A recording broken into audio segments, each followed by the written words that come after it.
Expedition 8 Polestar got me completely by surprise. Not only does it add some cool new features, but it also introduces a brand new starting zone after more than 60 years of being stuck with the same old one.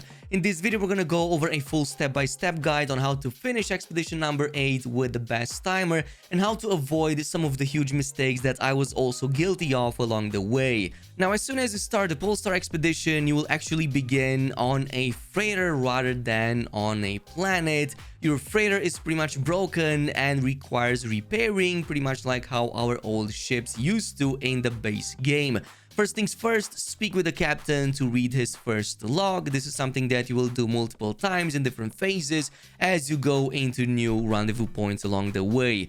For now, this one will give you a bunch of items, including the wiring loom that, combined with the gold and the silver you will have at hand, means you can repair your atmosphere control unit, which will further reward you with the all hands on deck challenge and unlockables. From this point on, you will notice that you have a bunch of repair kits, some frigate salvage modules, and a bunch of other stuff, but specifically for these two, do not use them for now because you can pretty much unlock the next few rooms for free, and you will need the salvage modules and repair kits for something a bit more challenging later down in the expedition, including for repairing a crashed ship.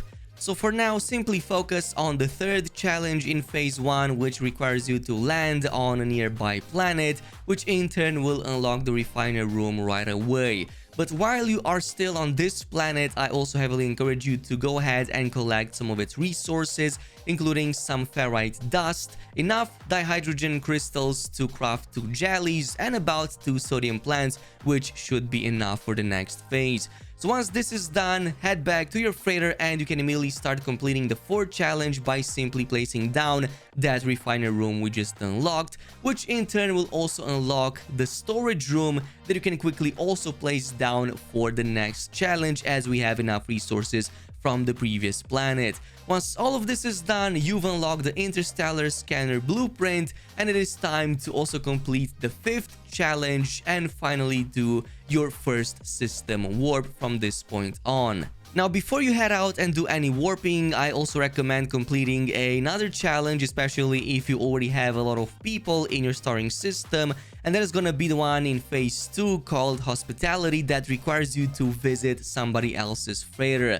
This gives you 5 million units right away, all of the Atlas passes, as well as all of the portal glyphs right away. So to complete it, simply invite someone into your party and then quickly land in each other's freighters. Only one freighter can be called at a time by each player, so make sure you despawn yours before the other player summons theirs, and then you can go ahead, land inside of it, and get all of those sweet rewards. Once all of this is done, you're ready to warp and almost finish the first phase, so go ahead and repair your hyperdrive with the available resources and not with the repair kits. At the same time, you likely noticed that a warp hypercore got added into your inventory following the completion of the refiner room, and as tempting as it might seem to go ahead and use this to fill up your hyperdrive, instead I recommend using regular warp cells, because we will need this in an advanced blueprint and to construct a further upgrade for the hyperdrive right away in phase 2. So just hold off that for now and instead use your money to just craft warp cells.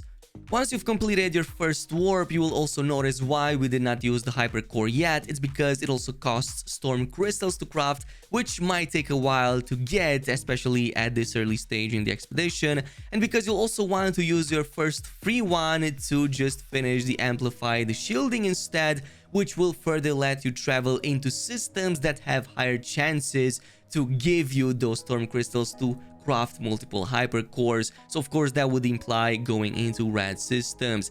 Does it make sense? I hope it does, because it's going to be a million times easier to repair the shielding now and travel into red systems that we also have that hypercore. And meanwhile, for the quantum computer, you can easily buy these from any space station. And the final bit is going to be the cadmium then I'm gonna show you a quick method to get these without traveling into red systems. So for cadmium, an easy way to get these very early on is to simply scrap any pulse engine upgrades. No matter what class they might have, they will all give you 75 cadmium each time. But the problem is you might need some of these upgrades in the first place, so you will naturally get more and more nanites as you go to new rendezvous points, and with them you can afford some of these upgrades at the space station and just buy some pulse engines to deconstruct and get 75 cadmium each time. Once you reach to 50, this is the final piece required to also get the amplified shielding, which in turn lets you travel to red systems where you can encounter some of these planets a lot more easier. That in turn will give you storm crystals required to craft other hypercores and not rely on the ones provided by the quest line. With that out of the way, we have just 2 more quick steps left in phase 1, and from this point on it's going to become a lot easier. One of them is to craft the interstellar scanner, which again we have plenty of resources to afford that, so you can easily construct it. And finally you will use your freighter warp to reach the first rendezvous point and be done with phase 1. Now starting phase 2, as I've said, it becomes a lot quicker and you will again encounter challenges that will further unlock rooms and technologies required for subsequent challenges, again for free without wasting any of those frigate salvage modules. So if you already reached the second rendezvous point system and interact with the captain, this will unlock its second log challenge, which also unlocks the orbital exocraft room. You can then go ahead and place the orbital exocraft room, and then this is going to give you the drop protocol challenge, which further unlocks the submarine exocraft. You will likely craft the submarine once you reach the rendezvous 2 location, which is going to be underwater on this planet, where you can easily find crystal sulfide from these underwater steam vents. So just craft it. This is going to unlock the freedom of the sea challenge, which will result in you getting the teleportation room blueprint again for free. If you require more resources to craft this, again, any space station or NPC will give you enough mats for that, so you can go ahead, craft it, and its challenge is also going to be completed as a result. The last part of the second phase is to simply discover 20 plants, which in turn will also unlock the double cultivation chamber for free, so you can go ahead and place it down for the Farseer challenge. But I also suggest to maybe combine this with the other challenge in phase 4 that requires you to analyze 15 minerals, and the other one in phase 5 that requires you to scan 25 creatures. Basically, you can just do this on several planets and just scan all minerals, plants, and creatures until you have all of these 3 separate challenges fully completed, including pretty much being done with phase 2.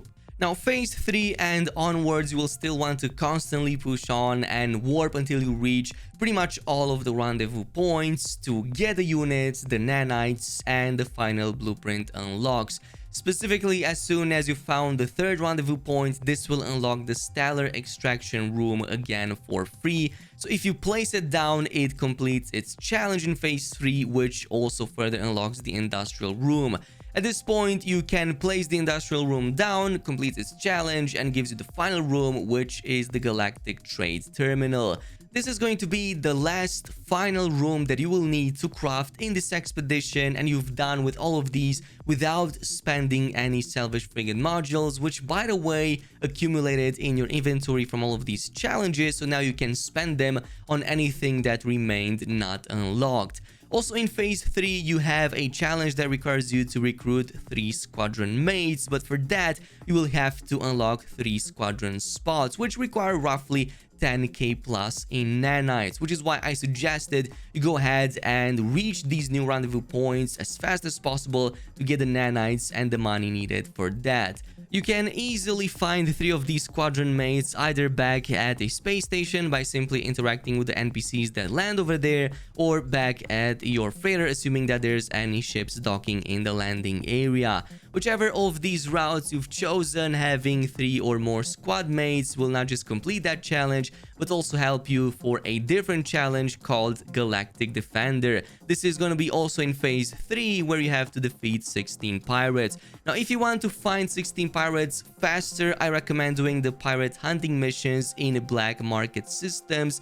These usually have you travel to a pirate hideout where you will encounter at least 4 spawning pirate ships that you can easily defeat with your squad, but freighter rescue missions can also work if you happen to get them in the meantime. Now, in this phase 3, the only thing remaining and the most time consuming is going to be the one called By the Stars, that requires you to finish 8 frigate missions. Now, to even reach this point, you obviously have to collect frigates, and it's super easy to do so since the challenge in phase 5 called Mission Control requires you to collect 8 frigates anyway, so might as well just do it. I recommend going for the C classes. They cost just between 1 mil and 1.5 mil, so you should have plenty of money enough to afford this. So between this and the fact that you can also get a couple of them for free from the previous expeditions, including the Mass Effect Andromeda one and the Leviathan, you only need to buy 5 of them in total to, yeah, just complete this challenge. Otherwise, if you can't afford that, simply just send them in multiple expeditions once the previous ones were collected. Oh, and if you hate the timer and don't want to wait for it, you can always put the system offline, change the clockwork to like 24 or 48 hours in advance, which is going to then complete these expeditions immediately so you can finish the entire track challenge right away. From this point on, there's just a few more easy challenges left, the more complex of them being the one that requires you to find and repair a crashed ship, and the other one that requires you to scrap a ship. So you can easily find a crashed ship by simply heading over to a space station and finding one of these cartographer charts that point you towards a distress signal. And I suggest you to save before activating them so that you can ensure you're gonna get the one with the crashed ship. And once you go ahead and do claim it, remember why we saved those repair kits in the first place. Well, this was the reason for that. You will get about like 6 repair kits at the very least, which means you can immediately go ahead, just repair this entire ship without having to spend any additional resources that might be difficult to find at that point. Simply repair that and you can then scrap either of the 2 ships that you have to also complete the other challenge, and you're pretty much almost done. The only thing that I have not covered is the very final piece, which I believe should just be explored alone. I don't want to spoil anything as of yet. There's a really nice resource over there, a cool new upgrade for the freighter, and a nice ending over there that I'm just gonna leave you just enjoy for yourselves. I will likely cover some of these new rewards in tomorrow's video, but in the meantime, I'm just gonna leave it at this. Thanks so much for watching. As always, if I missed anything, totally let me know in the comments down below, and I'll see you guys in the next video.